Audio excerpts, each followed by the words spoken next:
In Week 6, the 3-2 Denver Broncos traveled to Cleveland to take on the 1-4 Cleveland Browns. We'll start things off first quarter with Peyton Manning and the Broncos in the shotgun on their own 28. Manning hooks up with Sanders coming over on the crossing route. He has room in front of him. He outruns the entire defense. Emmanuel Sanders to the house, 82 yards, and just like that, the Broncos were up 7-0. And then the Browns would take over, and they wanted to go for a big play of their own. So Manziel in the pistol, all the time in the world in the pocket. Gets his man all the way downfield, but Aqib Talib is swatting that down. No big play for the Browns. So then the Broncos take over later on in the first as Manning hooks up with Thomas on the curl route. He picks up a first down and crosses into Cleveland territory. Pick things up in the second quarter now. Manning from the 15 throws a dime to Emmanuel Sanders in the end zone. And that's Manning to Sanders for the second time of the day, 14-0 Broncos.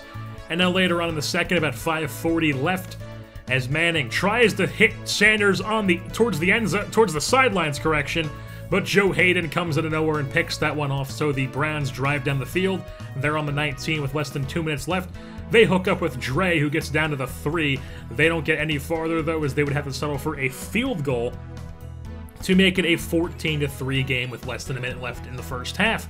Looks like we're going to halftime like that, but the Broncos just figured, hey, why not try to get some more points on the board? As Manning drops back, finds Demaryius Thomas. He has the first, jukes at a man in the secondary, and he crosses into Cleveland territory, and they're not done there. 13 seconds left, clock still running. Manning drops back.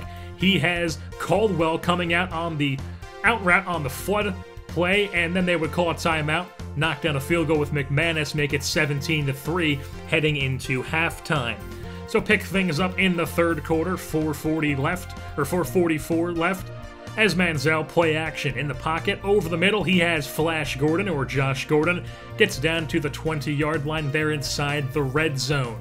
So shotgun here for the Browns, as Manziel hooks up with Gary Barnidge in the end zone, and that's the first touchdown of the day for the Browns. It's a one-touchdown game, 17-10 is the score. Pick things up early fourth quarter, Manziel and the Browns with the ball. Here comes the pressure, and on 3rd and 9, he goes down on the second sack of the day from Von Miller. So 4th and 18, they would punt, and then the Broncos drive it down. Hand off to Anderson with 5 minutes left in the game as he gets it down to the 3-yard line. Big run there by C.J. Anderson at a cow. So then they hand it off to him 2 plays later. This time he gets it into the end zone. C.J. Anderson touchdown, his first of the day, and now it's a 2-touchdown game, 24-10 Broncos.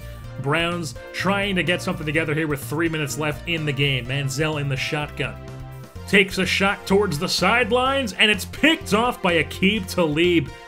He threw it up for his tight end, and Talib comes down with it.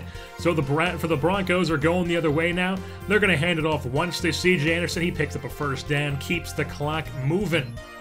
Later on, hand it off to C.J. Anderson yet again. Another first down to keep the clock moving. And then with 0 timeouts, he's on the 3-yard line. Hand off to C.J. Anderson yet again, and he's got 2 touchdowns on the day. Punches it in. It's a 3-touchdown lead for the Broncos, and that is your final 31-10 over the Cleveland Browns, as that is how the cookie crumbles here in Cleveland, as the Denver Broncos improve to 4-2 on the season, and the Browns drop to 1-5. Peyton Manning had a solid day, 13 for 27 with 211 yards, 2 touchdowns, and an INT. C.J. Anderson had a nice day, his first 100-yard rushing day of the season, 25 rushes, 138 yards, and 2 touchdowns with 5.5 yards per carry. And then Emmanuel Sanders had a big day through the air, 4 receptions, 105 yards, and 2 touchdowns, one of those being an 82-yard reception early in the first quarter. So with that being said, that'll wrap things up here for this edition of Denver Broncos football. Don't forget to tune in next time here for Week 7. They will be heading into a bye week. I've been your host, Jerseyborn, and I'm saying goodbye. Some may be from showing up, others are from growing up. Sometimes I was so messed up in